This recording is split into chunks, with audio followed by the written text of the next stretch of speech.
Ladies and gentlemen, it is our pleasure to offer you another short story in a series designed to disclose the origins of superstition. This one deals with the belief that if two people, while walking together, permit another person or object to separate them, it is an omen of bad luck.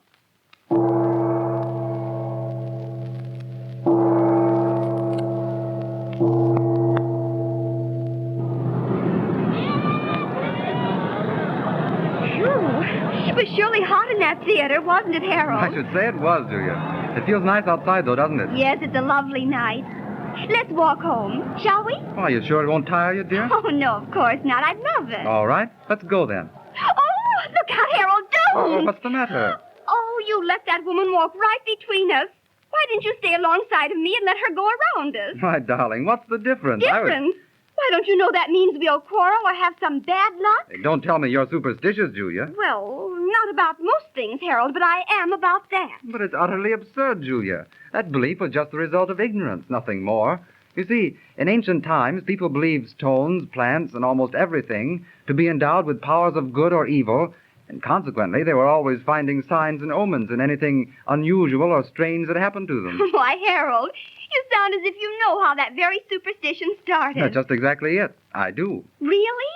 Oh, Harold, tell me about it. Well, we have the ancient Romans to thank for that superstition, Julia. Romans? Ooh, how thrilling. I love to hear about Romans, especially in the days of the Caesars. Well, this was before their time, dear. In fact, it was less than 100 years before the fall of the Roman Republic, about 137 before the Christ. Well, there was constant rivalry among various political factions, and the leader of one of these political groups, whose name was Quintus Servilius, was well loved and popular with the people. Well, he had one bitter enemy, however, a rival political leader, Cornelius Tiberius by name. Oh, dear. Please call them by their first names, will you, Harold? I'll get all mixed up with those long names. All right, dear. Now then, remember, Quintus is the hero of our narrative, and Cornelius is the villain. As the story opens, the time for elections is drawing near, and Quintus is being presented for re-election to the Roman tribunate. Cornelius, who was opposing him for the office, realizes that his rival is more popular than he, and decides to have Quintus assassinated, thereby assuring the election for himself. Well, the day before the election, Cornelius sends for Lucia, a beautiful courtesan, whose aid he enlists for his murderous plans, and... Ah, you have come at last, Lucia. As soon as I received your message, Cornelius. Verily, Lucia, you grow more beautiful each time I behold you. Ah, flatterer. But that isn't why you sent for me. Nay, Lucia, but who could look upon you and not feel his blood surge in his veins? And it is your charm that will aid me in my plans. Yes, Cornelius? How? Tomorrow, as you know, is the election to the tribunate, and I fear Quintus will defeat me, for he is very popular with the people. That must not be, Lucia. I need your help. What can I do, Cornelius? This. Quintus must pass your dwelling on his way home, and I want you to await his coming tonight and entice him into your house. Yea, and then? Then he must be killed. Killed? You expect me to kill a man? Nay, nay. I shall send my trusted servant Andronicus and 2 of my most faithful slaves. They will conceal themselves in your house, and when you have enticed Quintus in, they will rush upon him and assassinate him. Oh, what if he is traced to my dwelling, Cornelius? What power will save me then from the vengeance of his friends? Do not fear, Lucia. With Quintus out of the way, I will be the power here.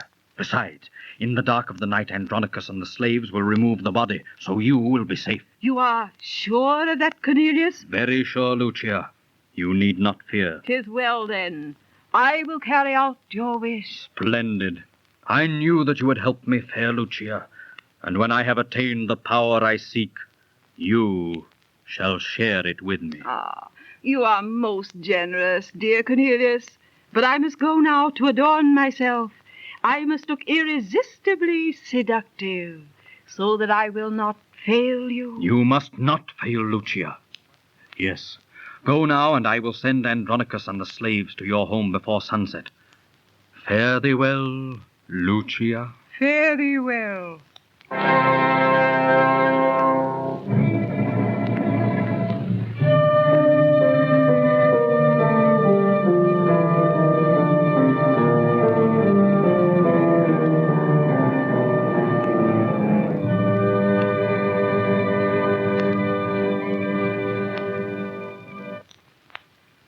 Have you the slaves in their hiding places now, Andronicus? Yea, Mistress Lucia. Very good, then. Come, you and I will go into the passageway in the front of the house, so we may watch for Quintus. Follow me, Andronicus. Yea, mistress. I pray that we will be successful in carrying out my master's orders. Look upon me, Andronicus. Do you think that I shall fail to entice Quintus? Nay, you will not fail, Mistress Lucia. You are the most beautiful woman in Rome. Quintus will follow where you lead him. Ah, here is the passageway. We will wait behind this door. Through the tiny latticed window, we can see Quintus when he comes, while we will be unseen. Stand here, Andronicus. Very well, mistress. I hope Quintus comes soon. Dusk is beginning to fall. Are you sure Quintus will come this way, Andronicus? Yea, mistress. He must pass this way to reach this house. Ah, look, Andronicus, 2 men are coming now. Yea, mistress, and one of them is Quintus. And who is the other, Andronicus? Why, it is his good friend Marius, the great warrior. Look how they walk, arm in arm like brothers. Ah, we had not thought that he would be with a friend. Alas, our plans are foiled. Andronicus, what shall we do? Cornelius will be in a rage if we fail to kill Quintus before the election tomorrow. I fear we can do nothing now, Mistress Lucia. I dare not go forth to entice Quintus while Marius is with him. It would be too risky.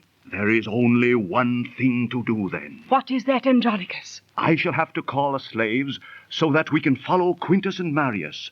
Before they reach the house of Quintus, we will attack them in the street. But we must work swiftly and sure. Look, Andronicus, they have reached the image of the stone lion that stands in the center of their path. Yea, mistress, they are separating at the statue and walking on either side of it. They seem to be in a hurry. Ah, they've passed the statue now and are side by side again. They're coming closer. They seem to be angry with each other. Listen, they're having words. Nay, Marius, let us talk no more about it. I cannot grant you the appointment as chief officer to the magistrate. But, Quintus, a moment ago, why, just before we parted at the statue, you thought differently. But I have reconsidered, Marius. My enemies will accuse me of favoritism. Nay, it is impossible. Impossible? Is this the way you reward me, after I have aided you in your career? Traitor? Traitor? No man shall call me that and live. My dagger shall avenge that insult. What? By the god Mars, I'll kill you before you have a chance to strike. Traitor am I? Well, Marius, take that and that. Quintus, those are but scratches, but my dagger shall find your heart. I have found yours first, Marius. Yea, Quintus, but you shall die too. There! Why, what are they fighting about? Who are they? Why, 'tis Quintus, the leader of the tribunate. He is dead. And Marius, the great warrior. Ah, he still lives. Marius, what has happened? 'Twas madness. Quintus and I were both happy until we parted at the statue of the lion. 'Twas like something evil had come between us. We quarreled, and now... Marius is dead. Alas, had he and Quintus not parted at the statue, this evil would not have befallen them. 'Tis an omen. Let us beware.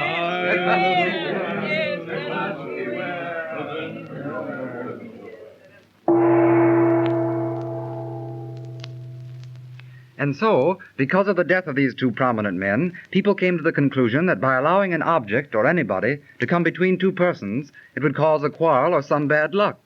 So you see how foolish it is, Julia. But it was responsible for those men quarreling and killing each other, wasn't it? No. Don't you see? That statue has nothing to do with it.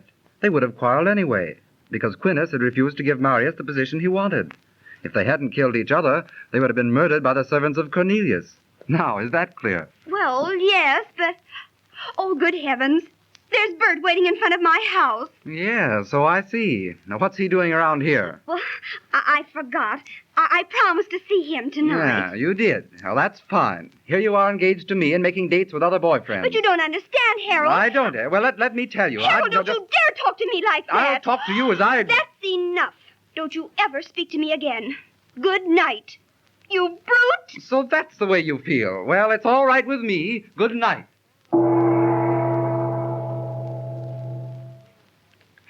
When Julia and Harold cool off, they'll probably make up again. But undoubtedly, Julia will still believe that bad luck will befall two persons who allow an object or another person to come between them. Well, au revoir and good luck to you.